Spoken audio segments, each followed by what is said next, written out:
Hello friends. नया week, नई MCQ, नई उमंग। इस हफ्ते ये एमसीक्यू पूछा था मैंने सोशल मीडिया प्लेटफॉर्म्स पे। तो सबसे पहली बात यह है कि हर एमसीक्यू का जवाब आपको अपने कन्वेंशनल बुक्स में या इवन गूगल पे स्ट्रेट फॉरवर्ड मिले, ऐसा ज़रूरी नहीं है। कई बार ऐसा होगा कि आपको अपनी थॉट प्रोसेस को थोड़ा सा चलाना पड़ेगा। तो वो पर्पस रहा इस एमसीक्यू के पूछने के पीछे। तो चलिए देखते हैं क्या एमसीक्यू था, क्या आंसर है और एक्सप्लेनेशन क्या है। Which of the following can be described as feed forward feedback type of homeostatic regulatory mechanism? Well, tricky one, क्योंकि देखिए आपने तो बुक में पढ़ा होगा होम्योस्टैटिक रेगुलेटरी मैकेनिज्म्स बेसिकली दो टाइप के हैं, फीड फॉरवर्ड और फीडबैक। और फीडबैक में नेगेटिव एंड पॉजिटिव फीडबैक। तो फीड फॉरवर्ड में जो है इन एंटिसिपेशन ऑफ डिस्टर्बेंस पहले ही एक्शन लिया जाता है। फीडबैक में डिस्टर्बेंस होने के बाद एक्शन लिया जाता है। ओके, तो लेट्स सी इसका आंसर क्या है। इसका आंसर है होम्योथर्मी, टेम्परेचर रेगुलेशन। तो चलिए समझते हैं कि क्यों टेम्परेचर रेगुलेशन को मैं feedback feed forward type of regulation कह रहा हूं। यस, पहला पॉइंट है कि बॉडी टेम्परेचर दो टाइप का होता है। एक है शेल टेम्परेचर या surface temperature, skin temperature, outer part का टेम्परेचर। और दूसरा है कोर टेम्परेचर यानी अंदरूनी टेम्परेचर, टिश्यूज का टेम्परेचर। तो सबसे पहली बात यह समझना जरूरी है कि शेल टेम्परेचर, सरफेस टेम्परेचर जो है वो चेंज होता रहता है अकॉर्डिंग टू द एनवायरमेंट। लेकिन कोर टेम्परेचर जो है उसे हर हाल में कांस्टेंट रखना जरूरी होता है। कोर टेम्परेचर मतलब टिश्यू का टेम्परेचर, सेल्स के अराउंड का टेम्परेचर, अंदरूनी टेम्परेचर। तो ये जरा सा चेंज हो जाए तो पूरा खेल गड़बड़ा जाता है, क्योंकि सेल्स को तो नॉर्मल कांस्टेंट टेम्परेचर चाहिए, उसके सारे एंजाइमेटिक रिएक्शंस नहीं तो डिस्टर्ब हो जाएंगे। ठीक है, तो कोर टेम्परेचर इसे हर हाल में कांस्टेंट रखना जरूरी है। तो कैसे ये सब रेगुलेशन होता है देखते हैं। शेल टेम्परेचर स्किन का, सरफेस का टेम्परेचर है। तो एक एग्जांपल लेते हैं, जैसे कि आप किसी ठंडी जगह चले गए, स्किन का टेम्परेचर ड्रॉप होगा when you are expose to the cold temperature.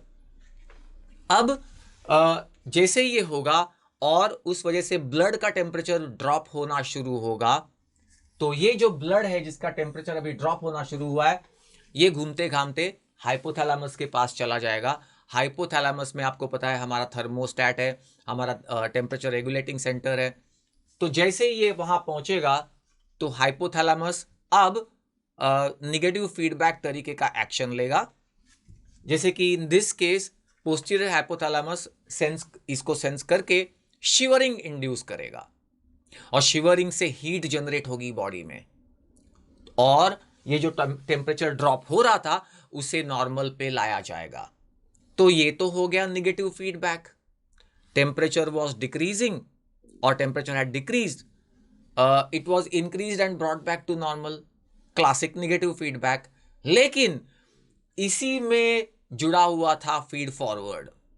देखिए कैसे कि जब स्किन टेम्परेचर कम हुआ और उसकी वजह से ब्लड टेम्परेचर ड्रॉप होना शुरू हुआ, तो इसका मतलब अब ये खतरा पैदा हुआ है कि कोर टेम्परेचर भी चेंज हो जाए, कोर टेम्परेचर भी कम हो जाए, और जो कि बिल्कुल अनएक्सेप्टेबल है, ये होना ही नहीं चाहिए।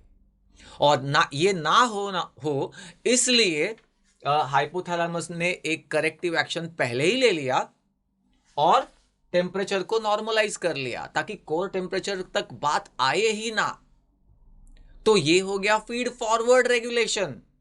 कोर टेम्परेचर के हिसाब से देखो, उसके नजरिए से देखो, तो ये हो गया फीड फॉरवर्ड। क्या होता है फीड फॉरवर्ड? कि कोई चेंज एंटिसिपेट करके वो चेंज होने से पहले ही एक्शन लिया जाना, दैट इज फीड फॉरवर्ड।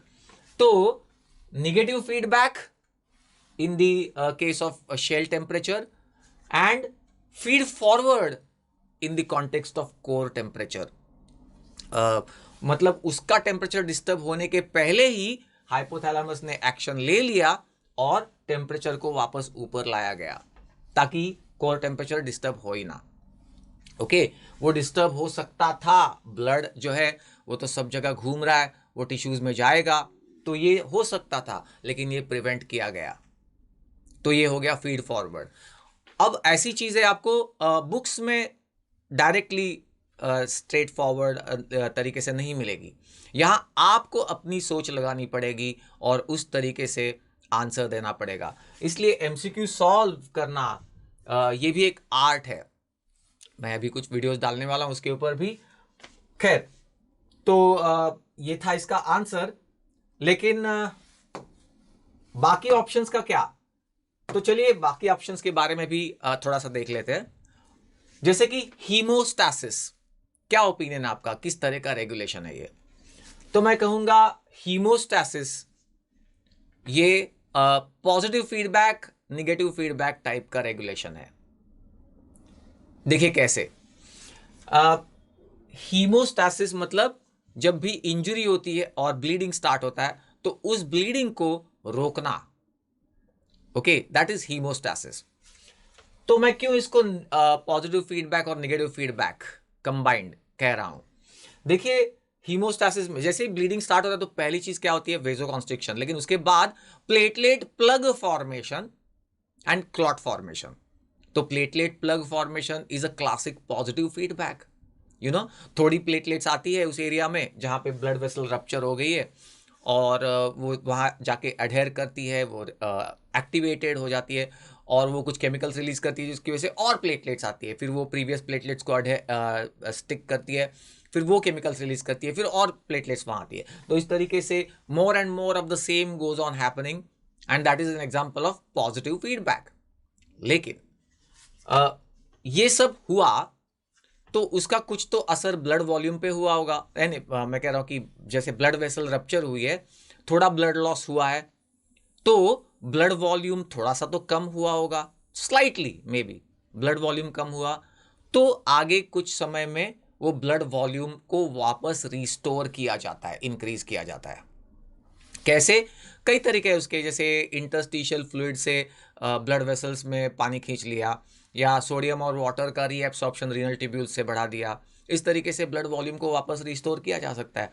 तो वो हो गया निगेटिव फीडबैक कि ब्लड वॉल्यूम थोड़ा सा कम हुआ था इंजुरी और ब्लीडिंग की वजह से, और बॉडी ने निगेटिव फीडबैक अप्लाई करके उसको वापस नॉर्मल पे लाया।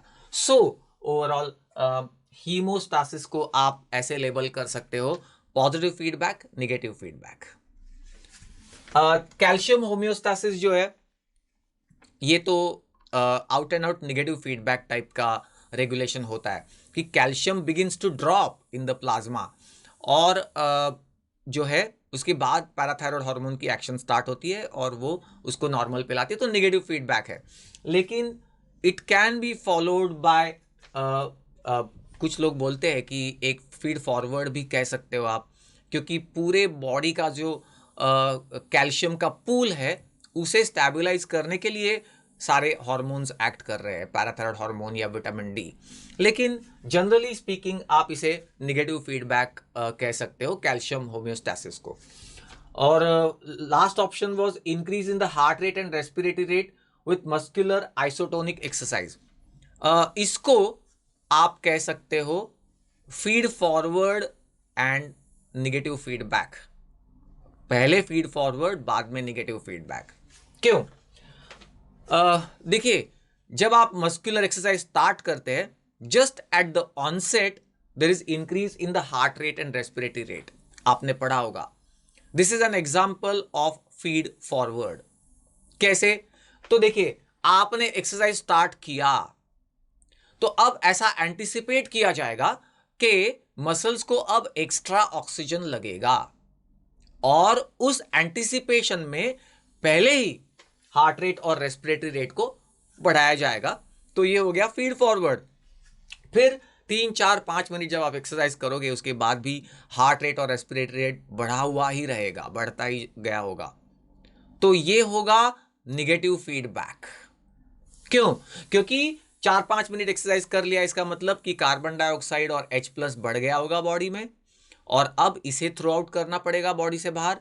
तो रेस्पिरेटरी रेट यानी ventilation will be stimulated, will remain stimulated, so that CO2 और H+ जो है that can be thrown out of the body.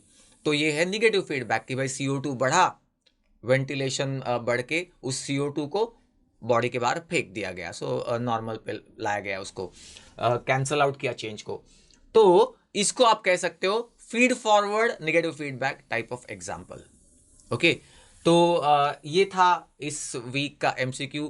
और ये पूछने के पीछे पर्पस यही था कि भाई हर बार आपको सीधे सीधे आंसर नहीं मिलेगा बुक में या इवन ऑनलाइन भी, आपको ढूंढना पड़ेगा। इतना ही नहीं, आपको थोड़ा सा अपना खुद का एप्लीकेशन ऑफ माइंड भी करना होगा। तो वो एप्लीकेशन ऑफ माइंड को इंस्पायर करने के लिए इस तरीके का MCQ पूछा था।